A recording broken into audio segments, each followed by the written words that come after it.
we will take you into a brief introduction to the future of humankind and, well, basically how we can use the artificial intelligence to reach our goals.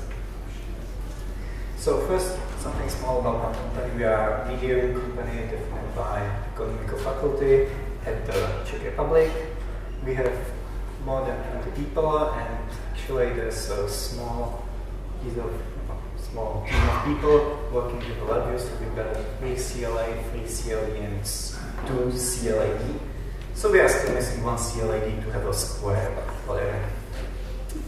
For the next slide, please don't be scared, and well, if you get scared, say it to Pascal, because he just told me that I can do it, so I did it. These are the Maxwell equations. And most of you are probably confused what I'm going to tell you in the next 3 or 5 minutes, because you probably did not study the field of physics. And these equations are the general equations of the electromagnetic field, or the field theory as we know it.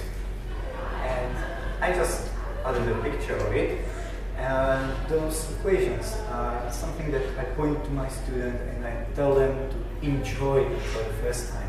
I do not want you to understand the equations. I do not want you to compute the equations. But if you take a look at the equation, the first one is telling you that the current is equal to the free charge in a wire. If you take magnetism as the field, there are no magnetic monopoles. And the last 2 equations, probably the most important, are telling you that the induced voltage is equal to the proportional change in time of the magnetic flux and vice versa. So the magnetic field is induced around the loop defined by a change in current plus some displacement current. What's the point of this slide is that I would like to somehow show you the beauty of the world, because next time we will go outside, and I'm telling you that this is the good time to go outside. Last time I checked, there was a still sun. All the electrons traveling from the sun to the earth are the electromagnetic waves. And next time you will probably look at the sun and you will just not see the red shining ball, or sorry, yellow shining ball, but you will see all those electromagnetic waves in your head, and you will know that they are divided by those equations and they just fit together. So I would like to have this as the goal of the presentation, and I tell my students that it's the point of seeing. So now let's get to the point of the presentation, which is based around the artificial intelligence. What is the artificial intelligence? There are many myths about the artificial intelligence. I will point 4 of you, which I was denying the 5th, and I will also mention it. But original definition was proposed by Nerval, Minsky, and John McCartney, with also Claude Shannon, at the Dartmouth conference in 1956. And I will just shorten it in 1 sentence. They thought that everything can be so precisely described that a machine can be made to simulate the model. The machine will become intelligent at the point it will learn or solve the human dedicated problem or improve itself. Well, I also mentioned 4 of the fields that I will somehow go in my presentations, which is like speech recognition learning, but I will get to that. So, back to the history of MIT. As I mentioned, the Dartmouth conference was in 1956, but the original idea was defined by Alan Turing in 1915 by his test. By the 1956 to the 1974, there was the gold age of the artificial intelligence. That's most of my days that I mentioned, and please know that they are like 50, 40 years ago, and I'm not developing something that's new. We as the humankind are working on the artificial intelligence for like, what, 50, 60, 70 years already. And we get to the point, I don't know if anyone will catch the 2016 achievement of the Google, beating the John Lee, I think, in a game of Go. It was achieved by a Google DeepMind or the AlphaGo algorithm. So, Before I start with the exploration and exploitation process of the AI, this slide is somehow introducing the general point of view, because what we would like to reach in our world is to somehow simulate what we can describe. There were many presentations today about the modeling of the system, how we can model the programming that we do, but what if we cannot do the model? What about if you go into the casino, and that's a very well-known psychological problem, it's called the multi-armed bandit problem, and you've got like 5, 10, 15 machines, and you can pull any one of those machines to win prize or to lose your money. The question is, which one do you pull? And there is a huge gap between the exploration and the exploitation. If you know that you are in a casino for 5 to 10 minutes, you would probably stick to one machine and try to win out of it. But if you know that you will stay in the casino for the rest of your life, why not test all of them and see which one is best? So, my exploration process, as I was going to the history of the AI, went from a simple artificial intelligence like Pac-Man, going to the chatterbox, neural networks, driving soccer, chess. All those problems were solved 20 years ago, and in the end of the presentation I will also show you something more advanced dedicated to Google DeepMind. So, how do I start it? Yeah. Let's just put a video of Pac-Man that I wrote. Actually, please don't judge the program, because this was the first program that I wrote 2.5 years ago when I was starting with LabVIEW, and I know there are a lot of books inside the game. But actually, finding the path is one of the problems of artificial intelligence. As I mentioned, there are 5 myths about the artificial intelligence, and one of them is that the artificial intelligence is a magic algorithm. I'm just showing you, it's not. It's just the way of seeing. So if you take the simple rules that I've got here, it's cheating, by the way. That's why I get a lower grade in my school for this project. But whatever, cheating is not allowed at the university, you know. But finding the path is something that we as humans are really good at. But would you bet your life on finding the really shortest path between this hotel and the airport? Would you bet your life on like going from USA to Canada as a shortest possible path? No. And that's where the computers are really good at. We just use them to compute all the possible options, and the computer will pick the best. Problem is, if we want any possible path. If you want any possible path, as I did in a Pac-Man, you will probably get to the same point that the goose, first of all, are moving quite randomly. They are trying to catch the Pac-Man, but they don't have a purpose. And that's the problem of the AI. If we take a deeper look on what's going on, I would like to tell you a little bit of... Oh, sorry, something changed? I would like to give you a little bit of the theory, because most of the artificial intelligence of today is an expert system. Expert system is a system that employs the human knowledge in a computer to solve the problems. This process ordinarily requires a human expertise. Well, we all use it, don't we? If you take a simple process of developing your application, you will start with an if-then condition. If-then condition is also a type of artificial intelligence, because if you employ, let's say as Google did, 1 trillion of if-then conditions to your translation, you will end up with language recognition. If you implement 10,000 millions of if-then conditions to your program, it will probably end up without the books. So why not to use this? This is commonly used in computer games I used to play, and well, I'm showing you here. So for the language recognition, I will probably end up reading this slide, so I will say something that's not really important, like, what can I say? I would really prize put the good effort to NI, because everything I did is possible only because of the good toolkits that they have. On the other side, having those toolkits like locked behind a lot of information or something that I'm really fighting at my universities when I give people the task to program fast Fourier transform or to get the spectrum of the signal. They just go to LabVIEW, they pick the correct block, they put it and fire the data in, create the indicator for the data out, and they are done. They got the fast Fourier transformation implied to one array. And I asked them, how does it work? And those people are basically lost because they don't have enough information, they don't understand the process.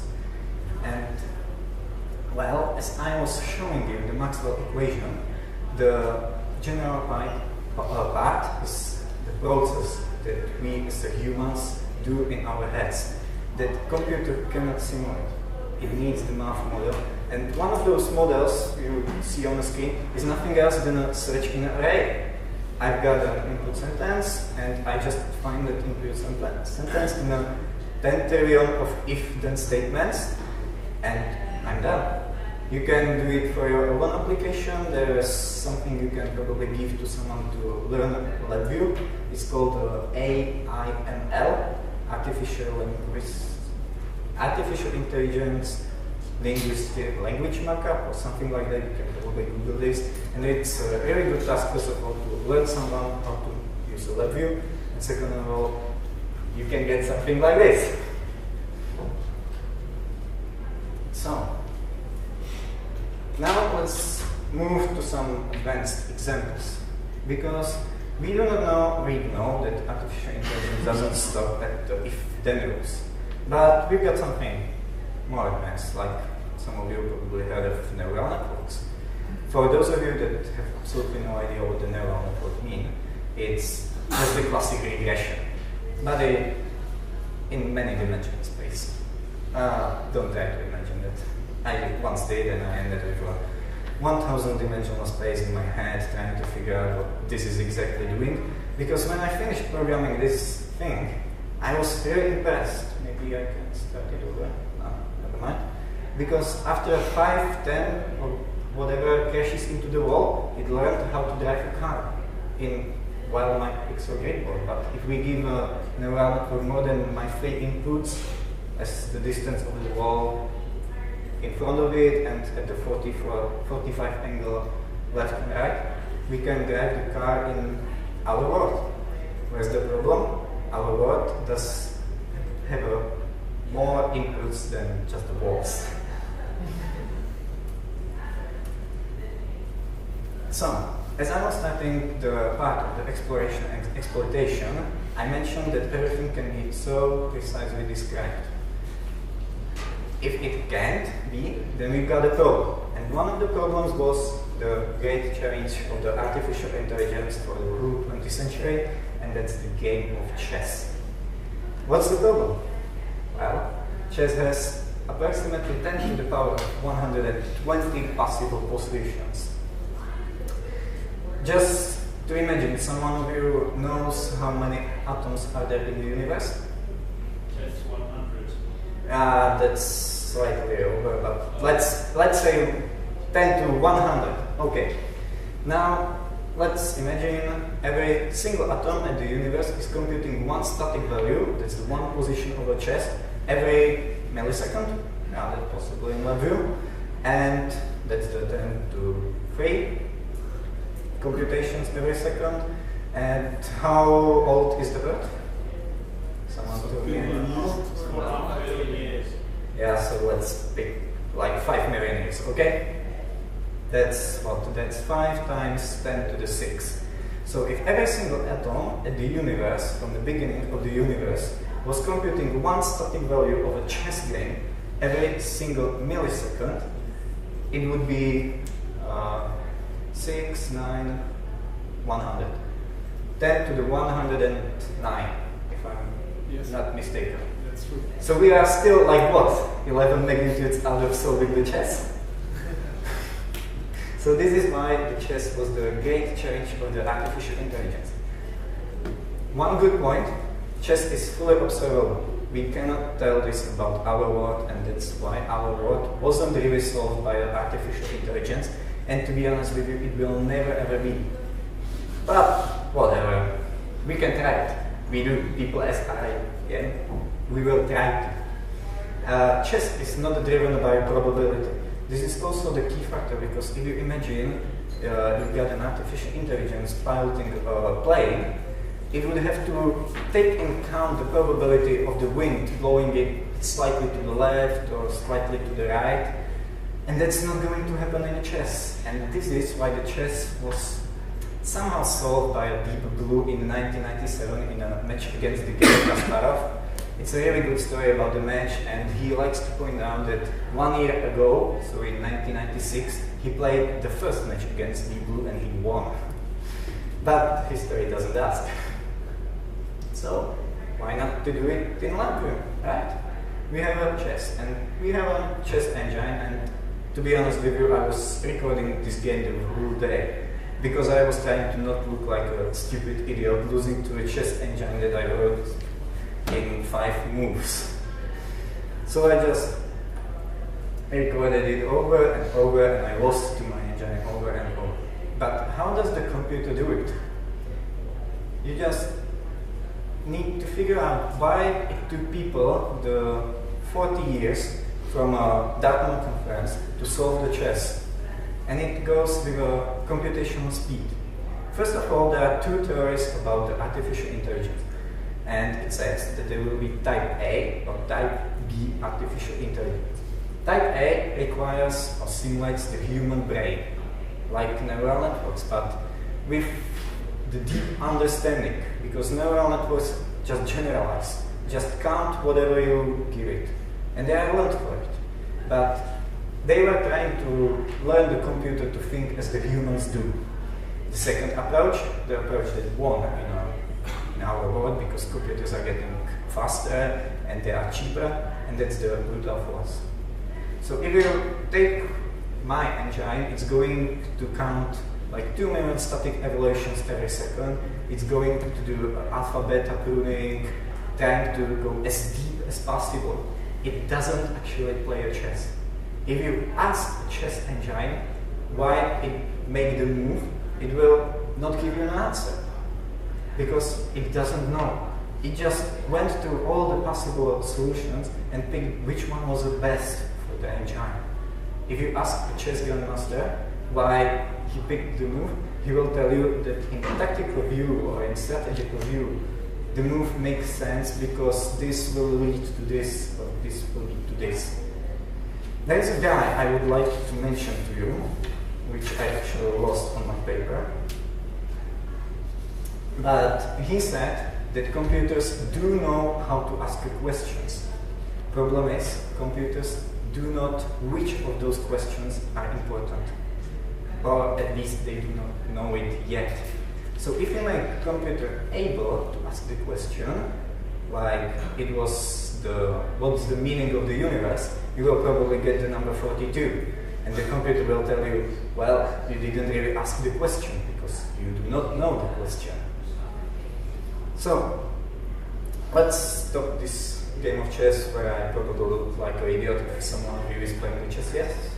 Well, maybe it's my lack of understanding. Why does it always see that artificial intelligence uses binary solutions instead for like first logic solutions? I've said that too many ways.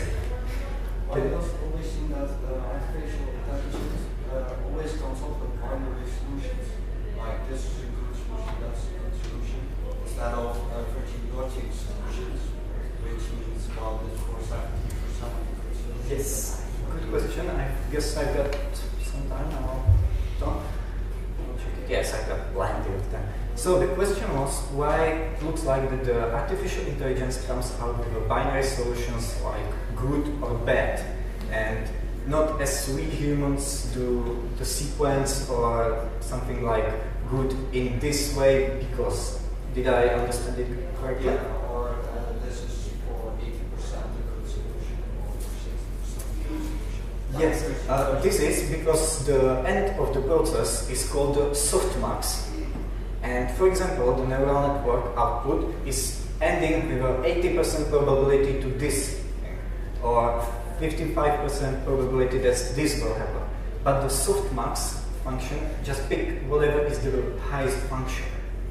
So that's why the output of the artificial intelligence is like in a chess. You can get that with a 45% probability this move will lead to win, or that the another move will lead to win with a 60% probability. So why should chess engine play the least favorite move? Yeah, so it just picks the best one, and this is why it looks like that the artificial intelligence is actually picking in a binary system. It does not because it cannot. Is it satisfying for your answer? If it's not satisfying, just find me later and I can explain it more deeply. So, as I went to simple solutions, you were probably like, come on, this kid, he didn't really finish the university and he's talking to me about the artificial intelligence and he's showing me game. Come on, I got to do a business. So let's make a business.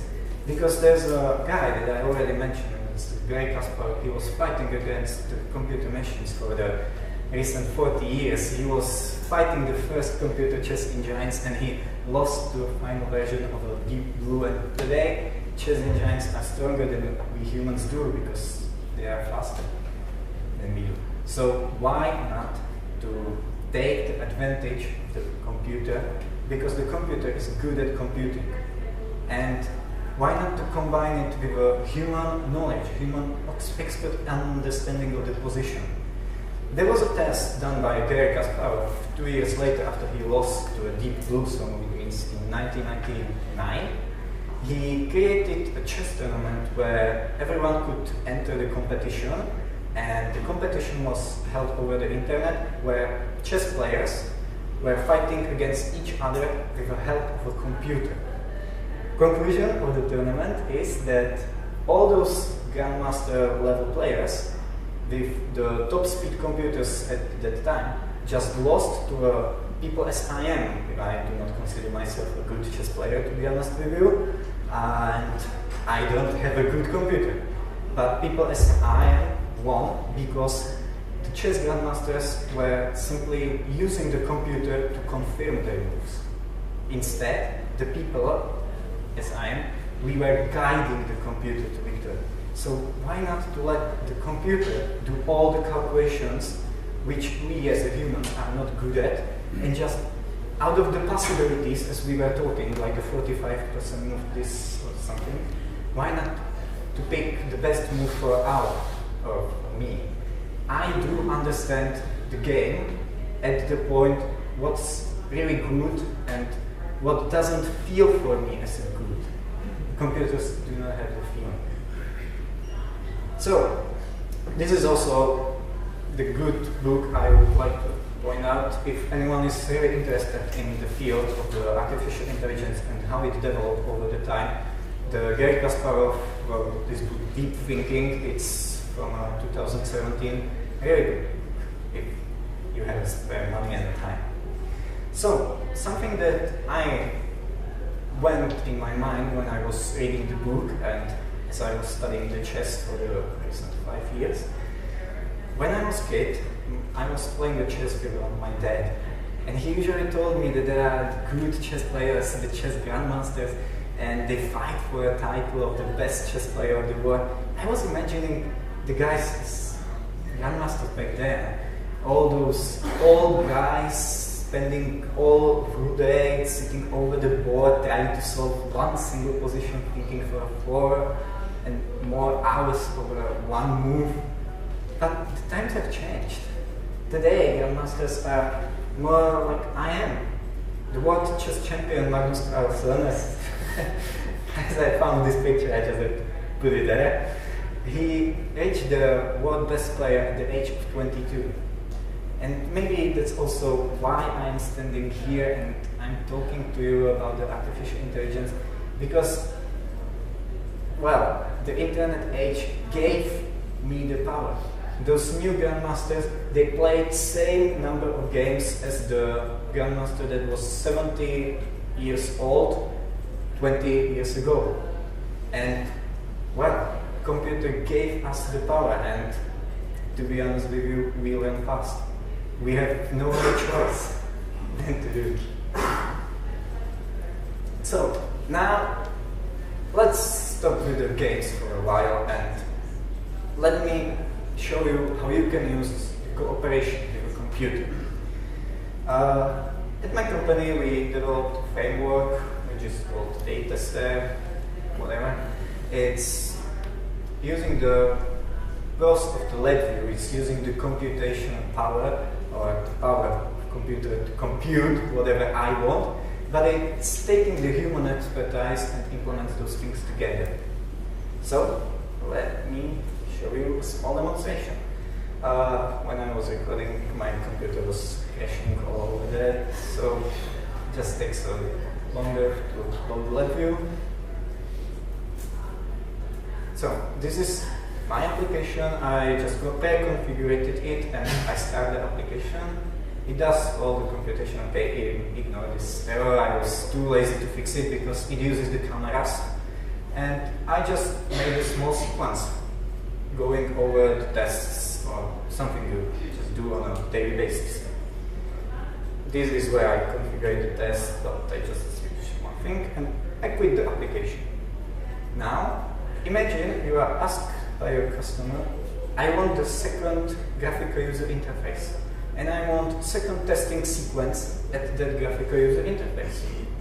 Most of you would probably go and kill yourself, or probably you have a really good framework, but well, I just go over one of my configuration files, I copied the section with a graphical user interface, I just put up the correct setting that I, as an expert human, I want, and well, I start my application again. I let the computer do the computation again, same error, whatever, and I've got my application with two graphical user interfaces, two test sequences which are able to run in parallel mode. And well, you would ask yourself, how can I improve one step further? And we found an answer. Why do we need people that are able to program in LabVIEW? Most of people cannot write sequences or things in LabVIEW, but they do know basic C language. So why not to adjust the sequence into the normal C language that's compiled in LabVIEW, which can be reloaded in my application, and whenever I start the test again, it just does something different. So now there are more tests, and yeah, at this point I was just toying with the application, so I copied the test like 5 more times. Why not? Because I can do this. I can do this in no time. I can play it with my application. We humans love to play with things, so I just did. And I let the computer do all the necessary computations again. And it just tests forever. So, now how do I quit the presentation? Oh, good.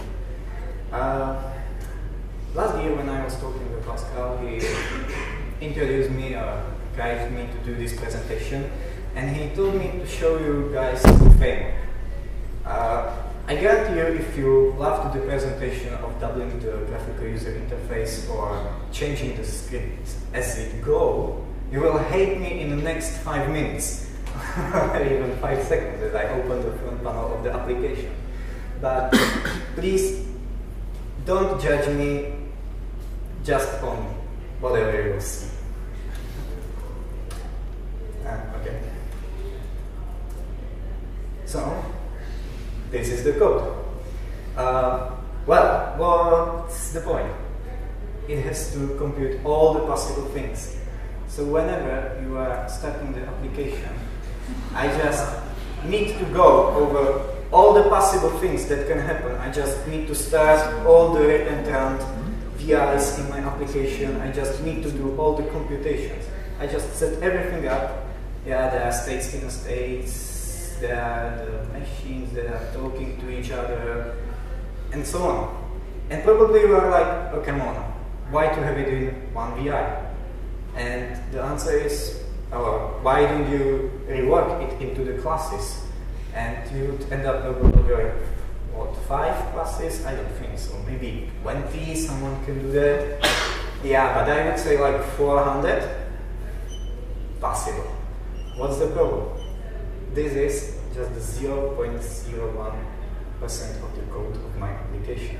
So whenever I go to the rest, these are just the subfolders for the sub-VIs. But I can start opening any other VIs, and yeah, it just works with the system. And I can go, not this one. I can go more deeply into those, and you will see all those sequences, all those actors working together to make all the possible computations to the system. Like, I just need to compute all the possible stuff. And there's not really that low amount of possibilities. There's just plugins, or I can go over my devices. These are used to communicate with a controller sources, something like that. I can take my course. This is handling the code of the sequences. And well, because it's still the framework, then I need something like libraries, etc., etc., etc. I don't know. Maybe you would really do this in classes, but how many of them would you have? Would you still be able to debug the things? And I tell you, at one point I ended up with I was really surprised by this, because the LabVIEW doesn't have a limit for the number of the probes, because I have over 2,000 of them open at one time, with a 250 VIs running. And I was trying to find one thing that was really going over my mind. I can show you a small demonstration of some things that can happen in a LabVIEW. If you imagine you've got a number that's unsigned 16, and you just typecast it to double. I was really surprised by these things happening, and because the input was this number. So I typecast it to an integer or unsigned 16, and it just somehow stores the data behind the floating point. But well, this is just one demonstration of something that can happen in LabVIEW, and well, people that are not aware of this can clearly do this in your frameworks. And if you really believe that you are good at debugging the application, you should really download not the latest version where it's probably repaired, but you should download the Tron game and find the book of teleporting Tron. So, I probably scared you enough. Yes? I have a problem understanding like your tie between the AI and what you show. I mean, what you showed was a typical like test system. Like how, I mean, is it learning from the images that you're taking? I don't understand the tie-in between the artificial intelligence. No, I'm just going over the course. Because I started with the artificial intelligence, and I will clearly end up with artificial intelligence, but I was also going over the Kasparov law, because it just devolves from chess. It's just the flow of the ideas I would like to present it. So don't misunderstand the framework with the artificial intelligence. It's just something that uses the Kasparov law because it does what the computers are best at, and it requires what we humans are best at. How is it taking what we humans are best at? The fact that you're choosing the sequences to test? How can computer know? Let me show you the Game of Thrones. Because I have maybe a remark to that, because I was also confused by how to make sense of what I see. If I get you correctly, your framework has a number, or there's this a framework where you can address a lot of devices and have a couple of sequence steps, and you can mix and match them whatever you want. yes. And the challenge is, or was, that you cannot know beforehand which sequence the end user Yes, of the exactly. framework will Yes. choose, with which devices he will work, Yes. but your framework should provide the possibility to do every combination possible from each axis of the freedoms you have, right? Yes, exactly. And that's basically what it does. And the solution or the approach was not to do as maybe most of us do, like thinking of a good architecture, having a configuration, whatever. Instead, you went the way as taking, well, I'm computing beforehand, or I may be able to do every combination because the computer has simply power for every combination, and then I'm having now this single point in that n-dimensional universe for this set of devices and this set of sequence steps, and I'm taking just the result of the computation for this very sequence. Yes, exactly. Okay. So maybe I will repeat it if anyone didn't read it. So the point is that because the computer has a power of computing, and I cannot tell how many of those combinations of devices or plugins there will be, I'm just giving the computer the solution to compute every single one of them, and whatever the human will pick up, the computer will provide to me. Is it correct data? But that means that if you add a new device, you have to add all the code where every possible sequence using that device has to follow. Yes and no. That's where I've got my main VI, and the main VI handles all those things. Okay, what is it? This one. And this is actually just this state, handles all the start and stop of the systems. And the system itself has a, well, you still need an API. So we have an API for a device, API for a plugin to just do the tests. And if you use the API like 1, 2, there are 3 type defs, 4, sorry, I'm lying to you. So 4 type defs that we use, and that's everything it has to do. Fancy. Yeah, maybe. And also, one thing that I would like to mention is that every single device and the plugin is its own actor. So, and everything can communicate with everything. So at the peak performance, I know I had 170 actors running at my computer with 4 graphical users interfaces, controlling over the security system of the machine, 8 motors, there were more like 40 pneumatic pistons, and there's still just one code for a motor that's communicating, and if it's written correctly, it will just run in parallel. And everything is handled by the system.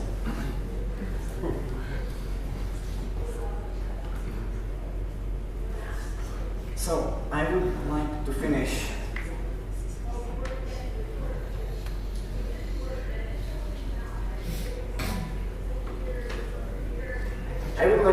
this with my recent experiment, and that's the Game of Thrones. Many of you, or I was expecting many of you to come on, I was expecting many of you to try to solve the Game of Thrones, and well, please forgive the framework that I just showed you, and try to listen this idea for the last part of the presentation. As I was trying to solve the Game of Thrones, you can probably check all those videos, but the last or the recent solution that I had was not to make the code. Maybe you can solve it as the game of chess, going just as deep as possible, but what I did was I take the neural network and I tried the neural network to learn the game by self-reinforcement learning. Problem of this is that you need immense computer power. So I just went to my school, I ran the Game of Thrones over all the possible computers I had, and I was collecting the data, trying the neural network to learn the Game of Thrones. And there are many possible problems like draw discounting, so most of my games ended up the bots running into another. There's the exploration and exploitation factor, because why should one agent play the game that he doesn't know, because, and on the other hand, why shouldn't he play the game that he knows he will win?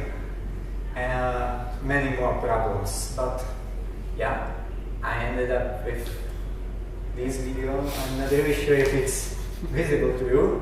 I hope so, but yeah, this is something that you can play with, because that's what we want to really about.